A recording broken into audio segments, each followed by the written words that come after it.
NFC West, Arizona Cardinals are picking very high. Honestly, Mark, we said this, right? We said this over a year ago.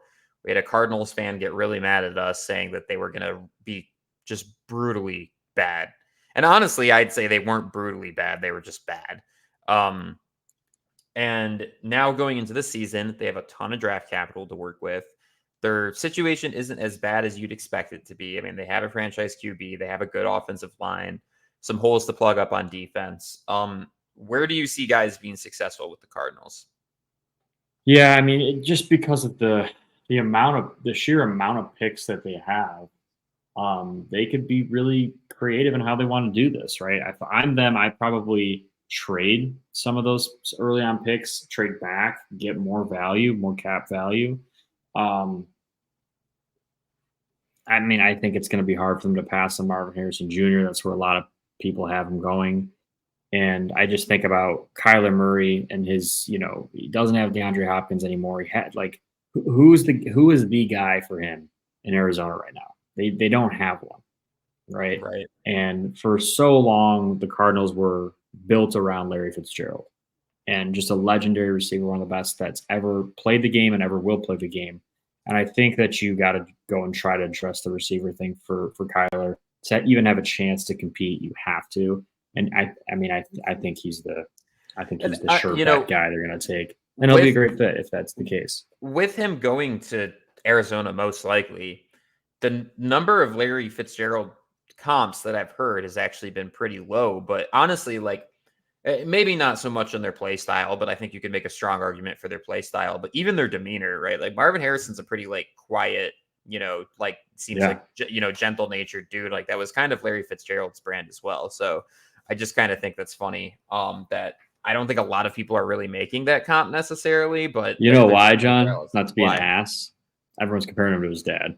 Right. I know. That's the stupid thing. And obviously he's a lot like his dad as well. Well, but people are also saying, I've heard Calvin Johnson, Randy Moss. Yeah, it's crazy. It's dumb. It's like, dude, he's obviously the son of one of the best receivers of all time. You're going to compare him to the guy that has the same name as him. But Larry Fitzgerald is a good comp. He's a very good comp, for all the reasons you said. And it's just funny. I'm just being an ass, but it is funny. Like you're not getting the comps that that normal guys would get because of the name. Right.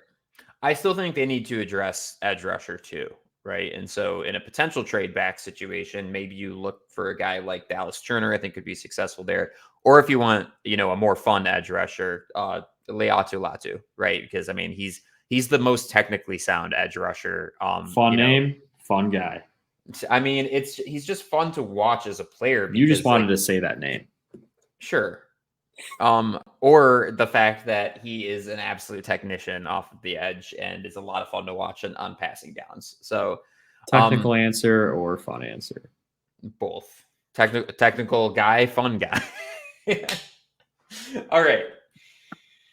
The LA Rams, who will have their first round pick, I think, since Sean McVay has been a coach, which is the funniest thing I've ever heard in my life. Does he get greedy and go offense, which I don't think there's a ton of needs for, frankly, maybe offensive line, or talk about being fun? I think Latu is another great fit with the Rams. I mean, you could also, go Murphy too on the interior. Like those are my two guys. It's like, okay, you're trying to fill Aaron Donald's shoes, or you're just trying to add, just in general, more of a pass rush. So those are my two guys for the Rams. I didn't really address offense because I frankly would be surprised if they do. But hey, man, Sean McVay deserves his first round pick. He's earned it. I would be surprised if they go offense as well, just with what that defense needs. Losing Aaron Donald, obviously, I think that's the main concern for them. It's like, okay, how can we even come close to filling that void? Because that's a pretty big void to fill. Yeah. I mentioned him earlier, but Fursk out of Florida State. Again, the player comp I have is to Aaron Donald in their style of play. Obviously, he's nowhere near what Aaron Donald is. Nobody is, but he is a lot like him in how he plays the game. And so I think if you can plug that void with someone like him, who at times will flash things like what Aaron Donald used to do for you, that's the closest you're going to get to replacing that guy. So that was what I would go with. Yeah, no, that definitely makes sense. Okay, Seahawks. Seahawks is interesting. Well, so there's two primary needs in my head for the Seahawks, and it's interior offensive line and really anywhere on the defensive line, but interior defensive line. So sorry to start bringing up some of the same names that we've already talked about, but I think Murphy on that defensive line is potentially a really good and interesting fit. And then, maybe a guy like Graham Barton for, who can play center, can play guard, can actually play tackle. You have two, older tackles that have had some injury issues over the past couple of years. I think could also potentially be a good fit for the Seahawks. Both of what, I mean, really, man, that team is like not super. The NFC West is almost being back to being called the NFC best. I think any four of these teams could, really do something this season. So, I feel like the Seahawks are just a couple steps away. Do you think it's worth any reason of them considering quarterback? Considering the fact that Penix's offensive coordinator is now, coaching there, is that where you're going to go with this? I assume it's a thought. Okay. It's a thought. I know I had Penix with Minnesota, but he'd obviously. I just listen. I really like Penix as a prospect. I think he'd do well there. I think McCarthy would do well in Seattle if they go the quarterback route. I think that those are the two guys they should have circled. I also like Verse here. I like going defensive end, pass rusher guy who can really he's an X factor for any defense he goes to. I think he could thrive in this situation. The Seahawks need to get after the quarterback to compete in this division. They got to get after guys like Stafford or Purdy, get them off their game, get them off their timing. Because if you let guys like that in those systems just pick you apart, that's all they're going to do. They're going to pick you apart. So you got to throw something at them that they can't handle, get them off their timing, get them uncomfortable. Versus one of the best pass rushers in this draft. To me, I think he's the best defensive line prospect in this draft. And if he's there, which some mocks have him falling there, I think you got to go with him. Yeah, I mean, the thing is, there are 4 or 5 really solid edge rushers in this class, but none of the teams that are picking in really even the top 15, other than maybe Atlanta, like really need to have edge rusher circled as a top priority. And so you could see one of these top edge rush talents fall. Last but certainly not least, the San Fran 49ers, who are another team that like have a first round pick for the first time in a while after the Trey Lance trade, if I'm remembering correctly, right? Maybe, I don't know. They got one other one in a trade, I think, at some point. Mark, who you got? I like Quinyon Mitchell. It's the two Mitchells. I like Quinyon Mitchell if he somehow falls that far, which I really do think there is a chance that he falls that far. For the reasons I mentioned earlier, it's just it's the ability to take somebody out of the game, right? The pass rush they have, what do you got to put behind that? Because those things work hand in hand together. Get a lockdown defender, it's going to make Boza and all those guys' life easier, and vice versa. So you go lockdown DB, or it sounds like more and more likely that they might lose Brandon Ayuk. It doesn't sound like he wants to go, but they're going to have to pay him. Can they afford to? Do you want to pay him? You're already paying a lot of these other guys. You're eventually going to have to pay Brock.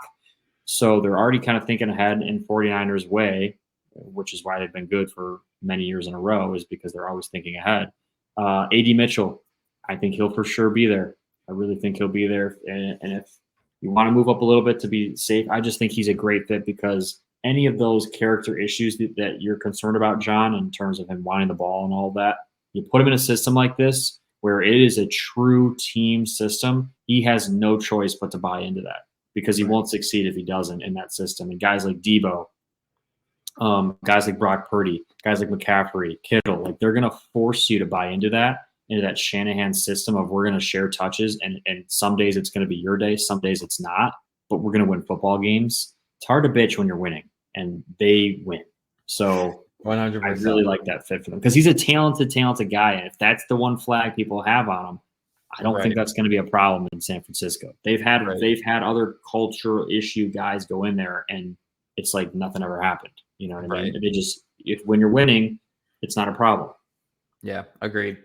For me, I think they need to address safety. I mean, that's one of the bigger problem areas. Tyler Nubin is one. Yeah, I think he's considered like one of the best like pure safety prospects. Another guy whose name we've thrown out there an insane amount of times at this point, but Cooper DeJean too. I mean, if corner ability to flex safety could be solid. And then, taking a look at, and maybe not at the end of the first round, but they also need to address the guard situation. I think they're very they're not deep. Whatever, they're very shallow. I don't think that's usually used to describe sport. Yeah, they're thin. Thank you. So a Christian Haynes or a Cooper Beep could be two guys that they could look at. Second, third round that would be successful there because they'll probably get starting opportunities basically right away. Because of the fact that that team, they have probably the best tackle in the league, but the rest of the offensive line, man. I mean, we even saw it with the NFC Championship game. I mean, they were able to successfully pressure Purdy quite a bit, and that should be a problem area they should look to address, especially given who their competition is in division, and what they're trying to fortify, which a lot of it is pass rush.